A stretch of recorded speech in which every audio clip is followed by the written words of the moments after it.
Welcome to If Prices Could Talk, the podcast where we dive into the art and science of pricing, sales, and negotiation. I'm your host, Tracy Dent. Join me as we explore strategies and current events shaping the future of pricing power in B2B, featuring insights from industry leaders and subject matter experts. Let's jump into today's conversation. I'm going to do a pre-read of the topics that I brought, and we'll see what else we can cover. First of all, for people listening, not watching, I'm here with Jeet, Pete, and Richard. We're doing a pricing in the news rundown of headlines that are related to pricing topics. First one is Klarna. There's OpenAI upgrading ChatGPT's search, Dick's Sporting Goods buying Foot Locker, and then Airbnb's big unveiling of offering services. And then if we have time, let's get into the potential sale of Chrome. I don't know. I don't think we have time. What about our pricing flops of the month? That's right. Price flop. We'll Uber round it surge out. pricing. Oh, come on. We have to do that one. No. I'm Yes, we'll so do price excited flop. about the pricing flop. Price flop is our last. That's like our bookend. That's our big finale.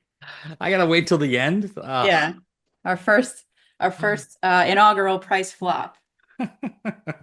I love it. Let's do Klarna first. So there were so many headlines. They did their earnings call from Q1 on Monday, May 19th. The headline that stood out to me, Klarna marks 100 million customers as losses nearly double. That was payments.com. So a couple things about this. Their IPO is on hold as of April. Their peak valuation was 45 billion back in 2021, and then it dropped to 6 billion in 2022. So they've been on like this kind of wild journey. They announced these big partnerships with Walmart and DoorDash. And when DoorDash happened, if you did not like the number of memes that came out about doing DoorDash on a Klarna payment plan was wild. And then I kind of forgot about it. And then when this all happened, it like all came back to the surface. So there's a lot to unpack with this one, but what were your initial thoughts on these on the earnings call? For me, I'm struggling to understand why this would be a surprise for Klarna. As you move down to using this type of service to smaller and smaller goods, then you're left with this, being susceptible to this happening where people are not going to pay you back. 4 payments of $10 or 4 payments of $20. If somebody is using that to our point, it's a joke. But if you're going to do that as a company, you should expect that that's probably what's going to happen, where people are going to forget to pay you, or they're not going to pay you, or they're going to open up multiple accounts, whatever it might be, to circumvent. And I'm just curious in my head, like why they wouldn't require a credit card to open up an account where they say if you don't pay back within X amount of time, your credit card automatically gets charged. And to me, that would make sense because the credit card companies have been dealing with people not paying their credit card bill for generations now. And they have a system and a process, whether it's good or bad, we can discuss that later, but they at least know of the problem and they know how to handle it the best way possible because they've been doing it for so long. Then why don't you just move that over to them and not deal with this? Well, I guess it's the Klarna target demo. Someone who's creditworthy enough to get a credit card, that's like another question. Yeah, that's right. So I think you weed that out, right? Yeah. That would solve that problem.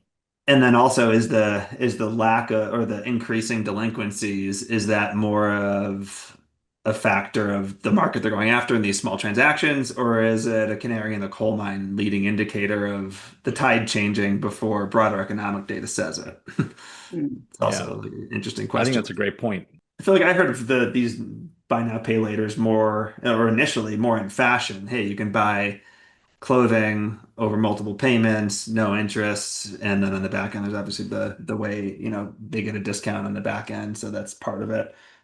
Yeah, I don't have any data to support that. Just I was first aware of it there. You just see it like pop up as a payment option. You're like, all right, I don't want to do this. I don't need it. But Well, I think you've seen a little bit of the inverse of this. Is it Coachella this year where they offered the all right, pay now, pay early, attend later, right? Where you're paying for your ticket in installments in months in advance of the event, and if you miss an installment by a day, then you lose your spot and your money, and you don't get your ticket. Mm. Yeah. It's that's a digital way of doing layaways, right? In my Yeah. life, it was like the layaways at Kmart, in that you could pick a good and service, they would hold it for you until you paid it off, and then you can go grab it, right? And this is the digital, way of doing something like that. So I can see that, and I can see that, Richard, catching on for especially big ticket items, where the goods or delivery of that service is not till pretty far away. You can commit to it, you can make payments towards it, and that makes perfect sense. In this situation for Klarna, it baffles me that I don't mind them going after logos, which it makes sense why they would do DoorDash, why they would do whatever. I'm making this up, but Airbnb or whatever that big time logo is, I totally understand and get why they would go after logo. But you should have risk mitigating strategies for going after that logo, right? Because you should know what type of consumers they have and what that behavior may look like. I mean, even DoorDash has incredible amount of fraud that happens. A large portion of their business, large meaning, not relative to their overall profitability or revenue, but large meaning more than you think, is fraud. It's pure fraud where people are opening up multiple accounts. They're trying to get free first time delivery. They're trying not to pay something. They're trying to game the system in a way. So if you know that about this set of consumers that are out there, why would you not have a risk mitigation strategy, whatever that might be? Mhm. Tracy, going back to your initial question, so I feel like what Richard, Jeet, and I are sort of riffing on right now are the loss end of the equation, like the cost to serve, the risk. But the earnings call on the flip side, I think it talked a lot about the revenue per human or per person. It was almost $1 Mhm. million per. So it was all touting their growth orientation, but didn't get into the discounts they're giving or the fact that the cost to serve is just so high right now and that there's mounting losses. And so that's why I think the IPOs on thin ice are in question right now. The other thing they kind of shuffled under the rug was they went all the way on the other end of the spectrum about AI and customer support. Mm. And then they sort of quietly started hiring humans back after it didn't go super smoothly. And then the other thing, as I was looking into it, was kind of interesting, is they talked about it like an Uber model where people can kind of log in for a couple hours, like college students, make some money, help on customer support, but it's more of a flexible model for their whole customer support side, which made sense to me, but it feels like they're kind of backtracking. So they're like, we have to be able to offer you a human to talk to as an option. That part is super interesting to me, just because I think we're going to see, as AI gets developed more and more and utilized more and more, I think the metrics are going to change, and we talked about this in the last podcast. Metrics of how we evaluate companies are going to slightly start changing, and I think the productivity gains from AI, from using AI, will be somehow incorporated into valuations and metrics for Mhm. success. So as an example, I think dollar per organic human headcount is going to be very important. And there's probably going to be targets now that says, hey, it's no longer good enough for you to be $500,000 per head. You want to be at 1.5 million. You want to be at 2 million. And that's how I'm going to gauge you. That's when I know you're using AI the right way to do productivity gains. And I think people will go through. If you don't think you're going to use AI and go through this cycle, I think you're very mistaken. I think people are going to go too far into AI, then they're going to go, oh, shoot, and come back to some extra humans. Then they're going to go, okay, let's go to a gig economy. Let's do a hybrid. What does that look like? That's part of the evolution and growing, and I think you need to expect it and plan for it rather than, have it be seen as a mistake. They're also a kind of this weird strategic, like at least, so after I went through all of the articles, then I went on their website. I sent you guys a screenshot of this. They have this huge banner that's like, heads up, we're never going to ask you for like this whole fraud thing, which was shocking to me because they're like this young, hot tech company. And then there's this like very old school, chaotic drop down that you only see from people that are panicking about something weird. And then they have a bunch of ads across the bottom. I'm going through and you can shop on the website. You can directly look for sunglasses and stuff. I'm like, what? the company changed from what it originally was, and I can't tell, like, are they trying to do too much, you know? Yeah, that seems like the bigger problem. I had a similar reaction when I saw it, where I thought it was a joke. It almost looked like somebody like, cut and pasted on top of the Klarna website rather than it really being part of the website. But Mhm. obviously it was, and it just it feels like from an outsider's perspective and 50,000 foot view, it feels like they're lost. It feels like they don't know what their identity is, and they're trying to do too many things to too many in too many channels. And I think it's like you said, Tracy, and you followed up, Jeet. It's they're super lost, but I think it's their identity was built on the buy now, pay later. And that's what everybody knows them for. And they're trying to figure out, well, this might not be sustainable. So now you hear them saying, oh, we're a neobank. Oh, we're kind of like PayPal. You can aggregate all of your monthly payments and pay at the end of the month through us. They're trying to find, like, what can actually be that's a sustainable business model. Uh, Yeah. Or like AI washing a little bit, just to exactly. Telling ChatGPT, yeah, telling OpenAI, use us for testing for anything. We'll be your guinea yeah. pig. Right, right. So Oh, they're it's literally crazy. they're just grabbing at anything they can right now. Hmm. Well, let's move to OpenAI. This was in TechCrunch. The headline was OpenAI upgrades ChatGPT search with shopping features. There were a few things about this. So they're offering recommendations, presenting images, reviews for items, and then including direct links to web pages where you can buy the products. It seems like, and then Google yesterday, so today's Wednesday, yesterday, Tuesday, Google announced that they were integrating with Gemini 2.5. So they've got their own whole search thing that got announced this week. Other thing that came through in this article, historically, Sam Altman has been against ads because that's the first place my head goes. Okay, we're going to open up shopping. What does that mean for advertising, for SEO, and all that stuff?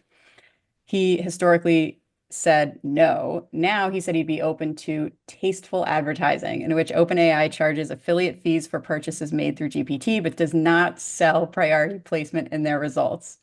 So, thoughts on this one? Yeah, I mean, I think for me, the most interesting piece about this is I tried using it here in Switzerland, and it kept directing me to sites that I can buy in the United States. So for Hmm. me, I mean, sure, it's great, but I'm not going to buy something from the United States where A, they might not ship to Switzerland, right? Or B, I'm going to be paying an exorbitant amount in fees and in taxes as well coming over here. So in terms of like location, it wasn't there for me. It wasn't able to determine I'm here. And then when I said, hey, can you give me more options in Switzerland? It kind of missed the mark as well. And what it was giving back, it wasn't giving links to where I could actually buy. It was giving links to reviews of different products. Hmm. Um, so it wasn't really sharp. But the piece here that I found really interesting is the way they're kind of determining the price model, and who knows how, the future of this is that they're going to be finding. So you have to opt in to kind of publishing your prices onto kind of an open API. And they're going to look at the refresh rate of how often you're refreshing your pricing, right? And in Europe, they've got like a history of like you have to have your 30-day pricing available. So if it went down the past 30 days, you can ask for a discount.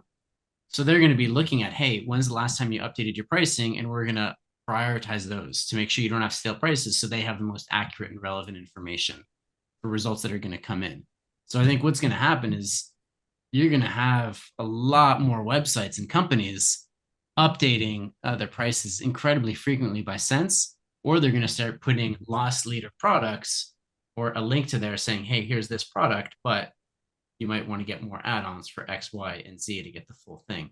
That part for me is people are going to start adjusting their online pricing strategy to optimize for GPT to get people to their site and then figure out how to upsell them once they're on their site. But That Richard, part for me was really interesting.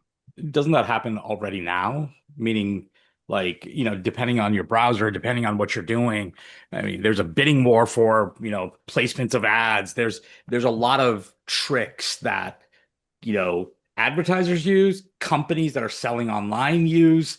Like, there's a plethora of tricks that people are using to adjust their, pricing by a penny or a dollar here and there to make it more relevant, to boost up on the rankings and things like that.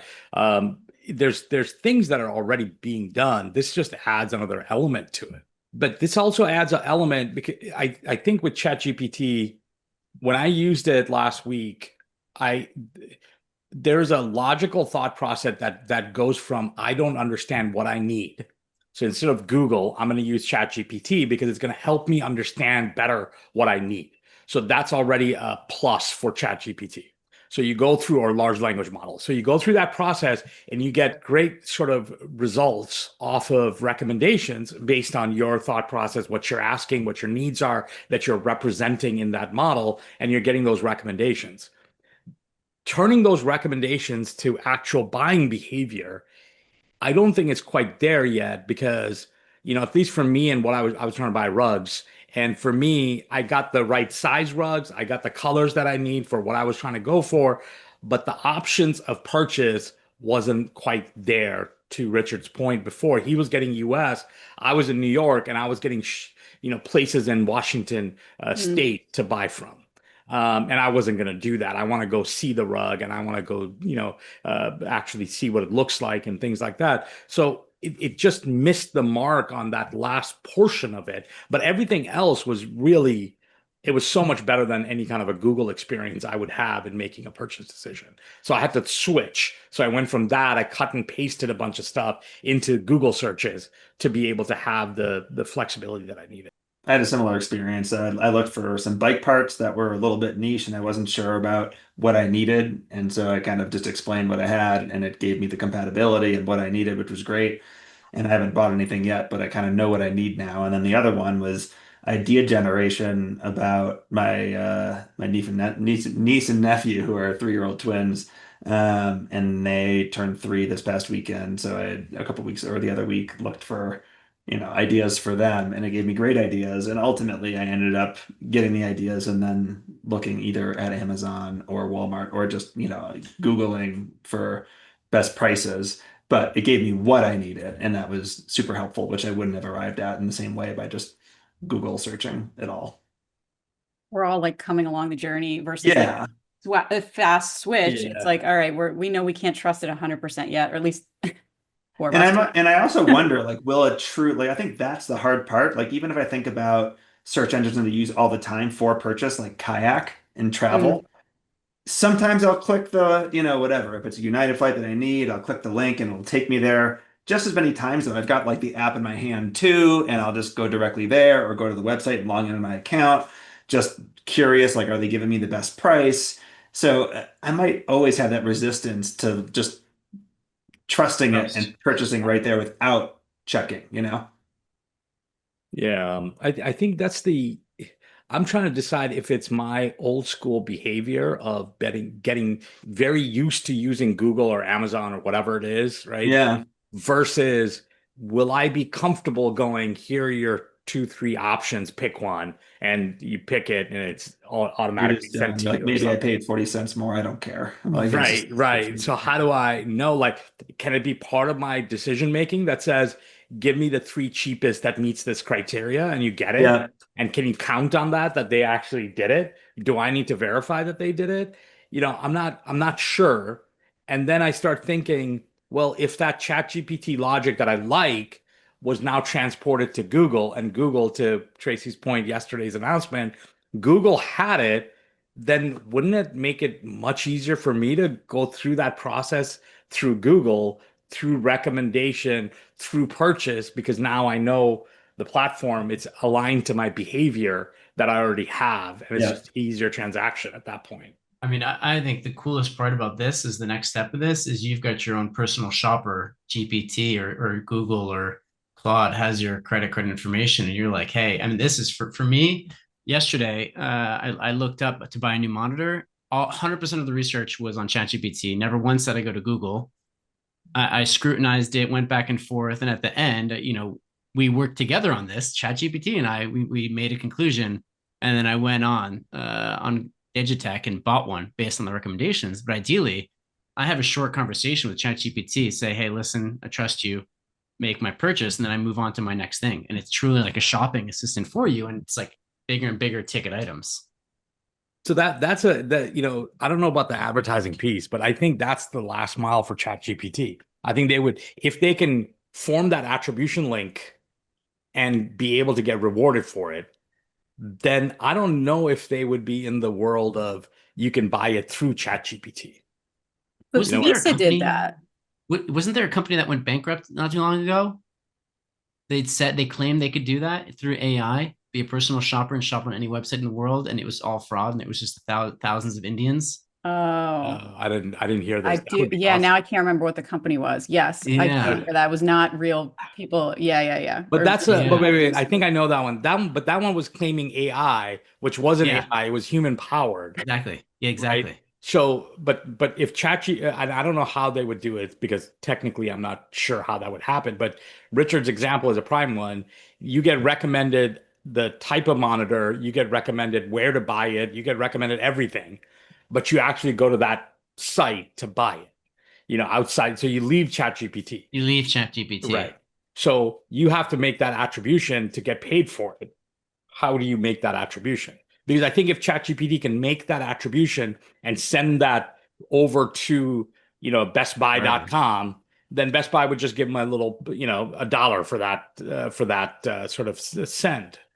it's And so they can odd make a because lot we've of money. got yeah, yeah, we've got GPT, we've got Google and Gemini. Then we've also got the credit card companies. Visa did their thing a few weeks ago. Their whole commercial was like Hmm. AI personal shopper, exactly as you described. And then I'm like, where is Amex? Hello? Yeah. So it's interesting because everybody like it does, I feel the experience of being in the race or observing a race or whatever, but it's such a weird time to figure out what people's game is in that and what are they going for, you know? Well, it's the classic, do you want to be at bleeding edge or do you want to be a fast follower?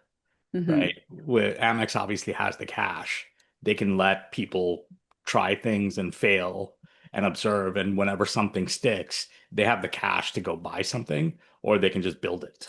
It's sort of like Apple with, I mean, you could argue That's right. Apple Intelligence hasn't been all great, but they're not jumping into things with two That's feet. right. That's exactly right. Yeah. Apple's been, pretty much, probably a generation behind most features from a hardware perspective. And people don't realize it because they do such a good job with their marketing. They're like, oh my God, Apple came up with the thumbprint, while the rest of the world on Android has been using thumbprints for, 2 generations. And they're like, oh, this is an Apple thing. And all the Apple users are like, oh my God, this is the best thing ever. But so they built that ecosystem to make you feel that way, make you see that way. But it's smart from a development perspective. They're putting their money in where they've already seen that it makes a difference in buying decisions, and they can be a number one player by doing that. You tell Jeet's an Android user. Second mouse gets the cheese. That's right. Android all the way. Android all the way. There's no decision to be made there. That's an Yeah. easy one. All right, let's talk about Dick's Sporting Goods. This was a Reuters headline. Dick's Sporting Goods to buy Foot Locker for 2.4 billion dollar deal to fight soft demand. This also takes us all the way back to Nike. So this may help Nike's recovery from their direct to consumer disaster. But demand obviously is weak. It looks like consumer sentiment is terrible. Foot Locker appears to be, it seems like they're going to keep their own branding. So they're going to keep their standalone thing. And then Dick's kind of owns the family sports fitness segment. And then Foot Locker's more on the trend focused younger buyers, the sneaker drops, and that kind of stuff.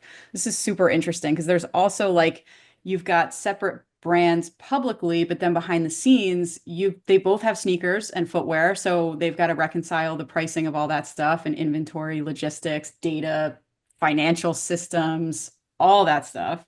And then one last piece about this is China and Vietnam account for 2/3 of imported footwear.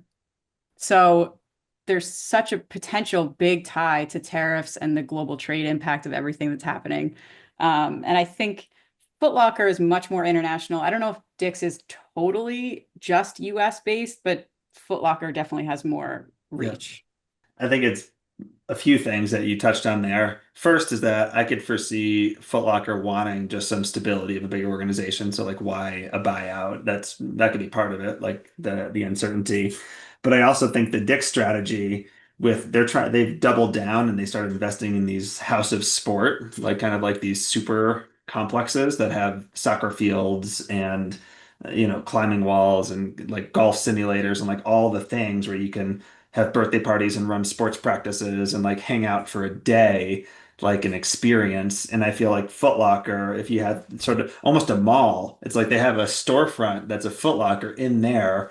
And I think they're going to get a lot more interest in foot traffic. And so there's, especially if you got parents with kids that forgot their soccer cleats, or they are, you could try it and talk to someone about what do I need. And there's going to be so many more in the moment opportunities to buy something with a little guidance that kind of like the referee person at the sales rep at Foot Locker can guide them to.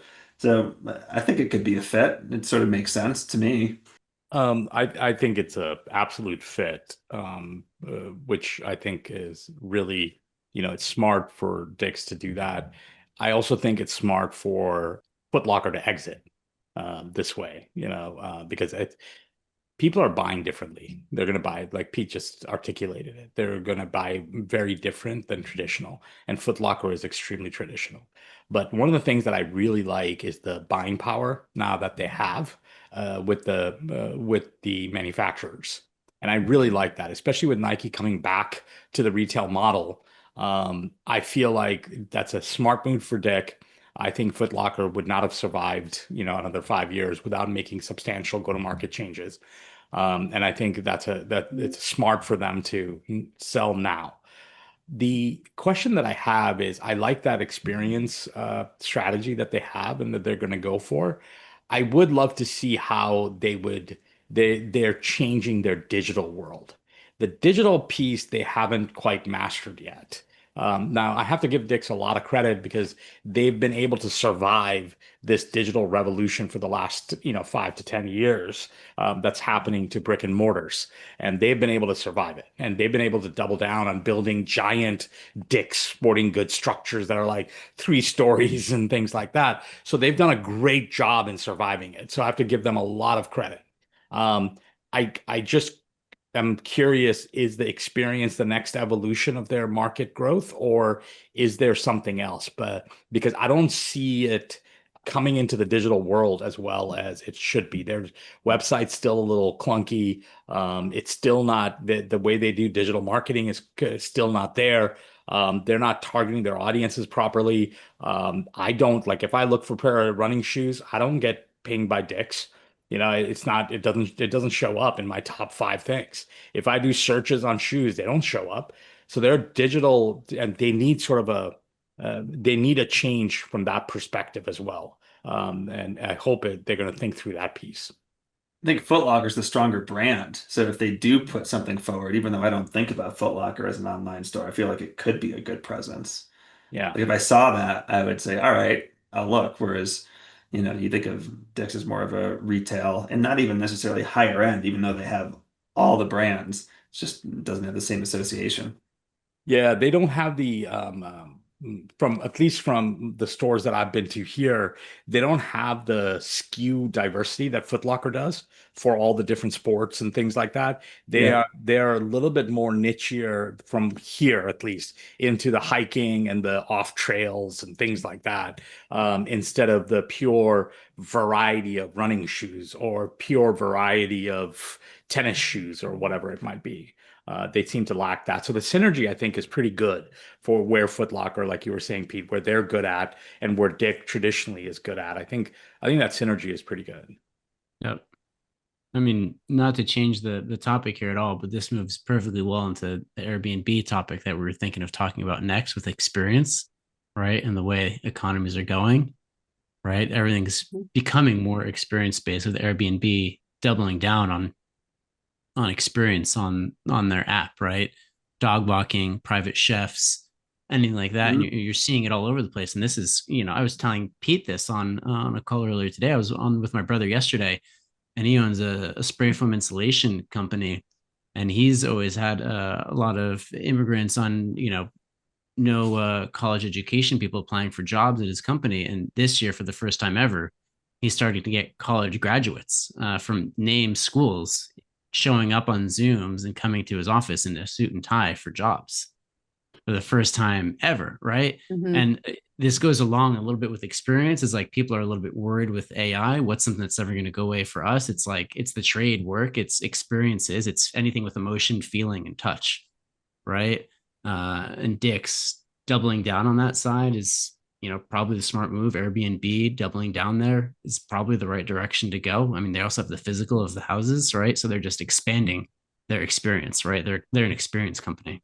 Let's talk about Airbnb because their announcement. So I went into the app, by the way. So you open the app. First, you get a pop-up that says, now you see one price for your trip, all fees included. I've gotten the same pop-up like 7 times, and I'm like, okay, got it.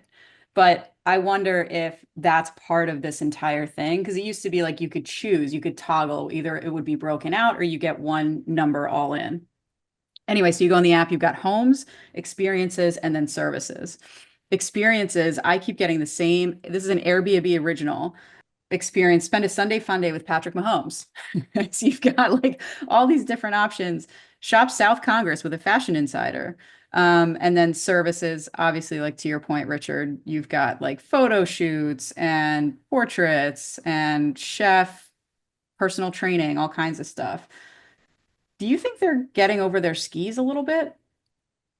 I mean, I I think Yeah, do, I it's think fair. obviously. I do. But I'm like, I guess yeah, it makes sense they would lay the ground to be like a travel, you say, here's my budget, here's what I want to do. Can you do my entire itinerary and just do everything for me? This must be a step in that direction, you know? yeah, I could identify, you're in a new place and I want something to do. I'm just there for a work trip, but it's just today, this evening, I want to go to dinner or talk to people, whatever it is. You could presumably plan your whole trip inside of Airbnb. And then maybe they're hoping it can be the kind of thing you start to look to, not just when you're traveling. I mean, that's people travel with an Airbnb, once a quarter, twice a year on average. I don't know exactly what it is, but they're probably thinking, well, what about the other 330 days or 340 days? Like, can we potentially partner with our base then too? So I guess from that perspective, it makes sense. Now, whether it works as much, I haven't ever tried an Airbnb experience, even when it's offered to me. It just not that. Yeah, I don't know. And often those were previously host offered, right? I think that was mostly the thing, but now I it's think kind of a so. marketplace, so it's much broader.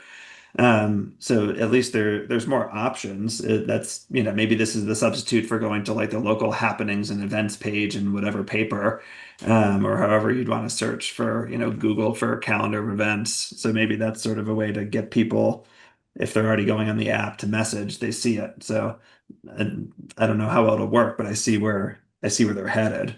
Yeah. I love it. I think it's great. I don't think they're over their skis because they're trying. They're not gonna, it's not gonna all work. They will have tremendous amount of services that will fail. But I love the concept that they are basically saying, I'm the platform that you can trust for your experiences and services. And I think that's great. And I think right now we have this in our lives already in disparate pieces. Like Pete said, he goes to what's happening in the city that I'm going into. Maybe that's newspaper based, right? Now it's going to be digital. Maybe it's something that I use a different app for. Now it's all in Airbnb.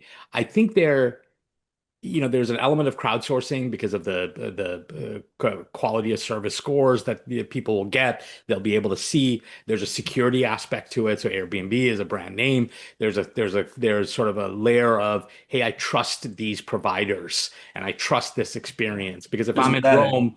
I'm in Rome. I'm looking for a historian to walk myself and my family around the major sites.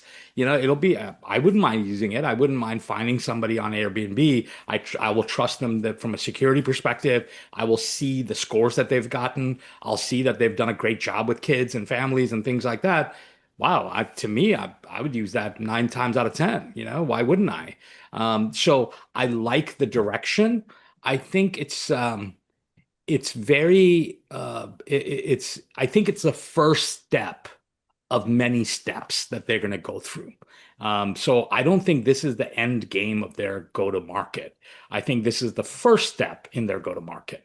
So I can see how curation of a day can exist through Airbnb and it's a curation that I have a personal need for, that it understands and is able to curate my travel, it's able to curate my day, it's able to do all the things that I find important and valuable. It's able to put that schedule together for me and my family and what I'm looking for. I think there's a lot more steps that's there. So in those steps, there's going to be a bunch of stuff they try that's just not going to work. So it's going to drop out. And we have other services that those will get picked up on, but I think they will continue to head in the right direction. And I think it is the right direction. I think this is where a lot of apps are going to start going towards in order to be more relevant as we move forward, especially in the world of AI. Trying to be the whole thing. I mean, I fully agree with Personalization. you. I don't think they're over their skis at all, and I'm all in on this. And I think of it as Airbnb is doing like a two-part play, which is, collecting more data on their users and getting more people around experiences data on both ends of like people buying and people selling of experiences. And then a second piece is like establishing more trust across more barriers. They already have a great trust and reputation. They're just expanding on that. And the end game is the same thing we circled back on in the beginning with ChatGPT is, hey, I want to do a trip somewhere exotic that's not very well traveled. You've already seen the sort of experiences and things I like to do. Can you recommend, right, a whole entire trip for me in this sort of budget is what I'm looking for. And at the end, it says, hey, here's a great experience with similar people that you've liked working with, and we know what they're like, and we think you're really enjoying your budget. You want me to go ahead and book this for you? Yeah, absolutely. Cool. And unless they need that data now, right? And then you just keep building that trust in order to get there. Yeah. We shall see. All right, let's do price flop. Yes. Here's the thing about price flop is that I think there's going to be some months where we have like dead on, like this price point didn't work, and here's why. I think some are going to be more strategic, like bigger picture mistakes that tie back to pricing. But the idea of price flop is that we each bring an example of something that didn't work out for them, and why we chose it. So should I go first? I'll go first. Sure. I picked Forever 21. They filed for bankruptcy for the second time in 10 years. So this is like Forever 21 is one of those pillar tried and true things from the old days for millennial women, particularly. But they opened in 1984, but there's other companies that are doing well in fast fashion. So it's not about fast fashion. I think there's a lot of articles that are saying it's because people care more about sustainability, which unfortunately I think is not that true. But I think they had a few mistakes. I think they didn't adapt very well to e-commerce. I think they doubled down on these in-store mall kind of things. And I think they couldn't figure out like the TikTok influencer, social media, that whole pathway for them. And therefore they take my flop. I like it. I think that's a good one. All right, I'll go next. My flop is surge pricing on Uber. I think they have gone completely nuts. So they don't realize that there's an alternative, which is a cab. I landed in JFK about a week and a half ago. There was no Uber XL option. It was all Uber larges. And from JFK to get into Manhattan, it was $280. Get to the chopper.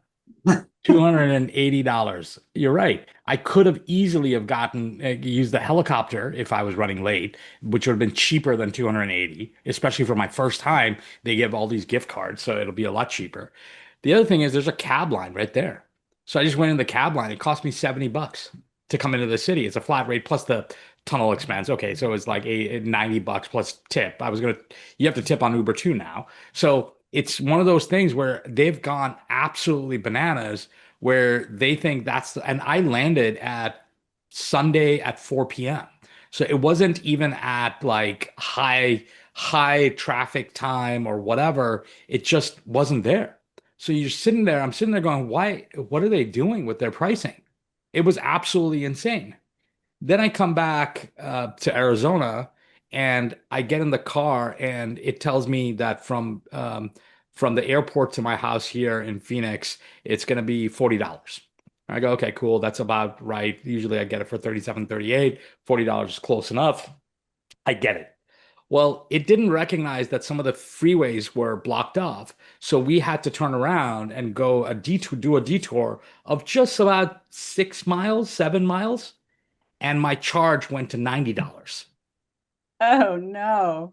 So they charged me an extra $50 for a 6 mile detour. So I That's have it on my messy. list of to-dos to call them to complain about that pricing.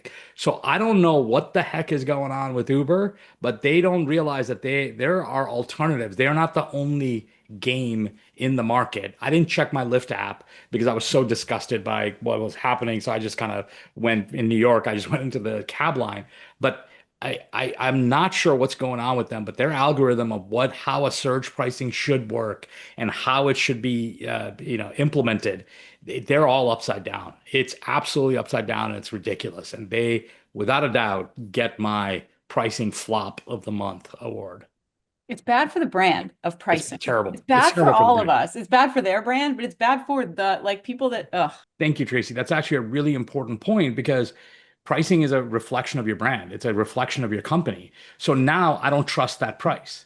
So now I'm going to look at Lyft more often. I'm going to look at cabs more often. I'm going to do all these things that historically in the last 7, 8 years, I haven't been looking. I've just said, hey, I get my Amex dollars into my Uber, account, and I'm just going to use Uber because that's a great way for me to use the dollars. No problems. And now I'm like, I don't even care who's paying for it. It's just it shouldn't be priced that way, When especially what the alternative is. when you brought this up, Chi, of your pricing flop would be Uber, I looked it up about how it's applied in Switzerland. They did surge pricing originally here in Switzerland, but people were so against it. And plus, the alternatives are incredible with the trains and the buses. It's just out of control. Good here. That the detriment that it did to their brand and usage and the revenue they were getting when people were seeing price surge was so huge that they put a cap that there cannot be price surging more than 5% of what a standard is. Wow. Yeah. Yeah. Interesting. Interesting. I like I that. don't know if I believe in caps for surges. I believe more in, you should be smarter about how you apply it, knowing what the alternatives are. Right. There was Otherwise, no cab line for you. If you just got right in, clearly they were yeah, way that's out of the right. market. Yeah. That's exactly right. I mean, you have to be a really poor business person, company person to not realize that there are alternatives in New York that is not just Uber. Like Yeah. this is not a monopoly. Yeah, there are plenty of great options that are out there. It's just it's complete. There's no rain, by the way, so it's not like there's some weird thing that's going on in New York. It's their algorithm. It does. It's there's something weird that happened in the last month or so. Messy. It's terrible. Messy. It's All right, what terrible. about you guys?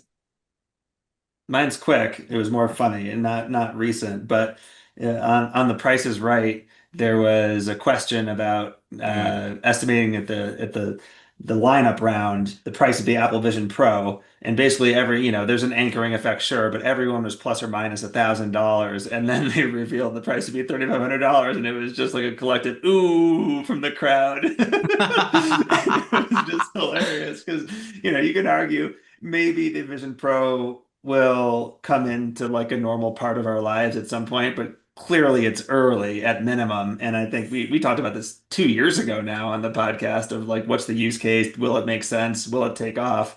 Yeah. And the answer is clearly no. It's not even part of like the pop culture that people are aware of. They're like, oh, that looks kind of futuristic and cool. Probably $1,000. I don't want it, but and then it was 3.5 times higher. And it was like, ooh, So That's great. painful. I love that clip. That's such a good one. yeah, That was a good one. We should use it on some of our projects. yeah. It's How would got your great product offering do in a Yeah. public Yeah, when dress you don't price the down value in the wrong direction, here's what it That's feels right. like to your customer. We should amplify the crowd noise at that point. Yeah. Ooh. Yeah.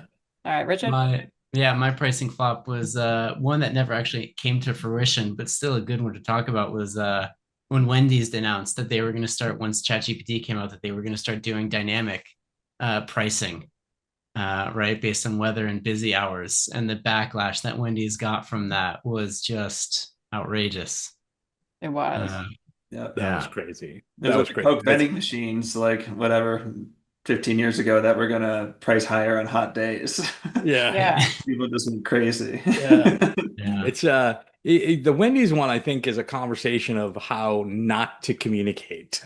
Oh yeah. It's like It's a communication because strategy. it was so easy to talk about, hey, we're not going to go above list price, as an example. Like Richard, to your point, the cap maybe or whatever. You could communicate that, but you can communicate, hey, when we have a lot of inventory, time's running out, we're going to go lower in price so you can get better deals. You can get cheaper burgers. You can do whatever. So that way it's a win-win for everybody. It's like grocery store dynamic pricing, right? Yeah. It's such a good idea to do it that way because you've got so much inventory that you can blow it out by changing your price point and advertising it. That it just is, it's smart to do.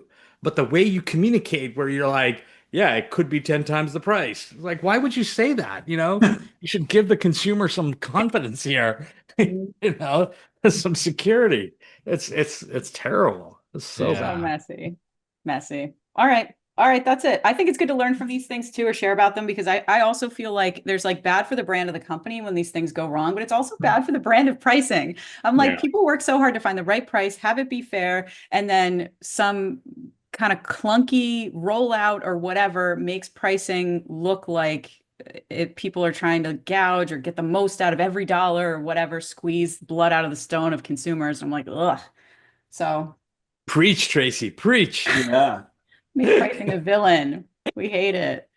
Yeah. Anyway, Prices awesome. can't talk, but if they could. That's right. We Stop should doing do the flip that. side. It would have flop. Tracy Dent's voice. That's right. We should do the flip side too. You do price flops, and then we could do price soars or price wins or whatever. People that like nailed it and what worked. Price and pops. The price pop pops of the and price month. pops. Yeah, there you go. There you I go. like I like it. that. Pops Cool. and flops. That's right. Yeah, the pops and flops. Love it. On this segment of Pops and Flops. That's right. Perfect. That's awesome. All right. Thanks, guys. Thank you. Yeah.